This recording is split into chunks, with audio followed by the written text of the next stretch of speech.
जिबरलिक acid, जिबरलिक acid या gibberellin भी इसको बोलते, ठीक है ना। वो रिप्रेजेंटेड बाय जीए, किससे हम रिप्रेजेंट करते हैं, जीए से, जिबरलिक एसिड। ये भी क्या है बेटा, याद रखो कि आप ग्रोथ प्रमोटर्स पढ़ रहे हैं। What we are studying about? Growth promoters. Plant growth promoters. We are not discussing the inhibitors. वो later on देखेंगे, ठीक है। अब जिबरलिक एसिड जो है, पहले हम इसकी क्या देखेंगे, we study about its discovery. अब इनकी डिस्कवरी सबों की एक्सीडेंटल है, पॉइंट आप याद रखोगे, एक्सीडेंटल। तो प्लांट को स्टडी करने के बाद ये चीजें मिल गई, एक्सीडेंटल डिस्कवरी। पहली डिस्कवरी जो है, हम साइंटिस्ट की बात करते हैं, खुरुसवा, खुरुसवा,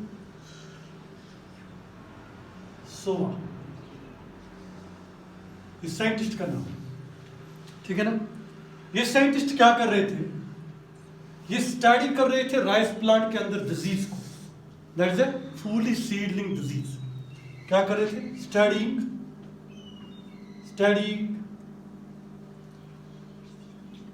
disease in a rice plant,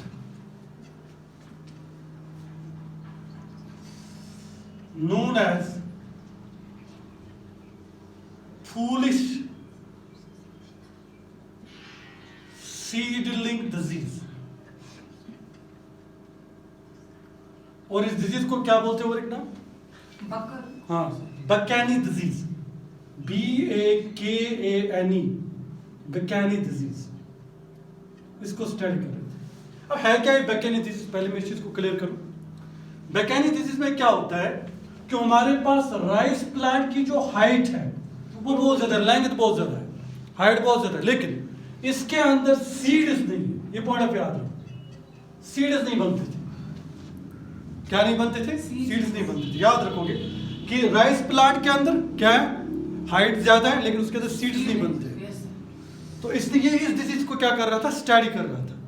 उसके बाद उसने क्या किया, उसने एक्सट्रैक्ट लिया, एसिटोराइल extract was taken of the what, foolish seedling, injected into the what, a normal rice plant. What happened? Growth was high and the plant was normal. That means there was a seed formation. तो लिख सकते हो आप, he extracted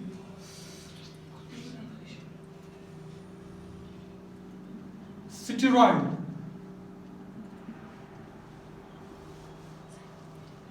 extract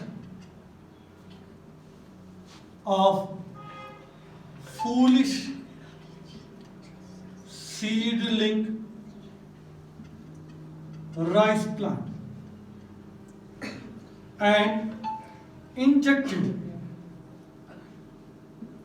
it into the normal rice plant। किसमें inject किया बेटा, normal rice plant inject किया।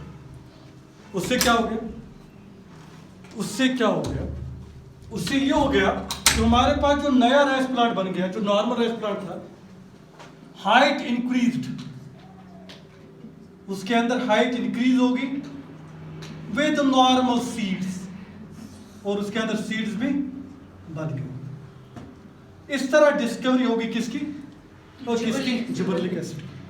लेकिन ये याद रखोगे आप, ये जो बकैनी डिजीज है, ये पॉइंट इंपॉर्टेंट है, it occurs due to fungus. ये फंगस की वजह से होती है। उस फंगस का नाम है Gibberella fujikuroi. What is the name of fungus, Gibberella फिजिकोरिया,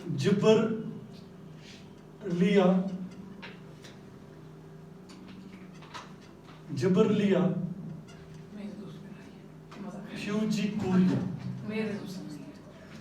इस फंगस का नाम, जिबरलिया फ्यूजिकोरिया फंगस का नाम, जिसकी वजह से डिजीज होती है इसके अंदर, ठीक है। अब इस तरह हमारे पास डिस्कवरी किसकी होगी, किसकी, जिबरलिक एसिड, ठीक है ना। अब दूसरी इंपॉर्टेंट चीज जो हम देखेंगे जिबरलिक एसिड के बारे में, that is about it's site of synthesis. Next point लिखो, ये डिस्कवरी होगी, फर्स्ट पॉइंट। सेकंड पॉइंट लिखो आप, साइट ऑफ सिंथेसिस, ये कहां पे सिंथेसाइज होता है प्लांट बॉडी के अंदर। तो याद रखोगे ये सिंथेसाइज होता है नोड्स एंड इंटरनोड्स। कहां पे, नोड्स एंड इंटरनोड्स। अगर ये नोड्स एंड इंटरनोड्स पे सिंथेसाइज होता है तो ग्रोथ किसकी करता है? इंटरनोडल डिस्टेंस जो है या ग्रोथ जो ये कराता है। सो आप लिखेंगे helps in growth of internodes. Internodes की क्या कराता है? ग्रोथ कराता है। ये होगी साइट ऑफ सिंथेसिस।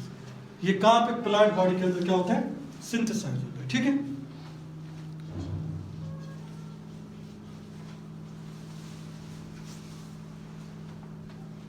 हो गया ये वाला, Sir, it's good. डिस्कवरी वाला हो गया। Yes, sir.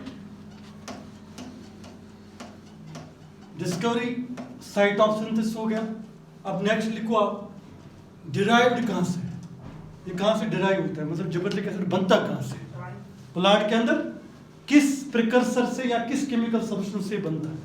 तो आप लिखो प्रिकर्सर क्या है उसका? प्रिकर्सर लिखो। Gibberellic acid is formed from terpene या टर्पोनाइड इसको बोलते हैं। सो लिखो it is formed from A derived from terpene, या आप इसको बोल भी सकते हो टर्पिनॉइड, कुछ भी आ सकता है वहां पे, आप दोनों लिखिए टर्पीन या टर्पिनॉइड, डिराइवेटिव है, ठीक है ना। Yes, sir. टर्पीन के अंदर 10 रिंग्स होते हैं, एरोमेटिक रिंग्स टर्पीन स्ट्रक्चर के अंदर, ठीक है। Yes, sir. प्रिकर्सर इसका हो गया। एग्जाम्पल लिखो। तुम्हें पता है कितने जिबरेलिक एसिड्स है हमारे पास? कोई बता सकता है? 10th में पढ़ा है? फ्रॉम GA1 टू GA105 इतने जिबरेलिक एसिड्स होते हैं प्लांट्स के अंदर। बात आई मेरी समझ, मैं क्या बता रहा हूँ? From GA1 to GA. GA5 105। और फर्स्ट डिस्कवरी किसकी होगी? GA पहला कौन सा डिस्कवर हो गया? GA3 याद रखिए, जो इससे खुरुसवा ने डिस्कवर किया। फर्स्ट डिस्कवरी किसकी होगी? GA3 की, जिबरेलिक एसिड 3। कितने हमारे पास? GA5 तक. GA1 याद रखो क्या?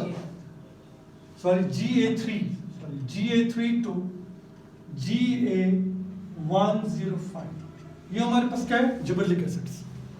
इसका मतलब GA3 से स्टार्ट करोगे GA105 तक। बहुत सारे हैं ना कि नहीं है? 105. Isn't it? No, it's not 105. It's 105. It is 103 perhaps, because 1 and 2 is absent, Oh yeah. Yes. isn't it? So which one is the first discovered? GA3. First discovered gibberellic acid is GA3. GA3 जो है वो क्या हो गया? पहले discover हो गया। ये पॉइंट ऑफ याद रखो, ये पॉइंट भी बनता है point of interest. GA3 discover, ठीक है।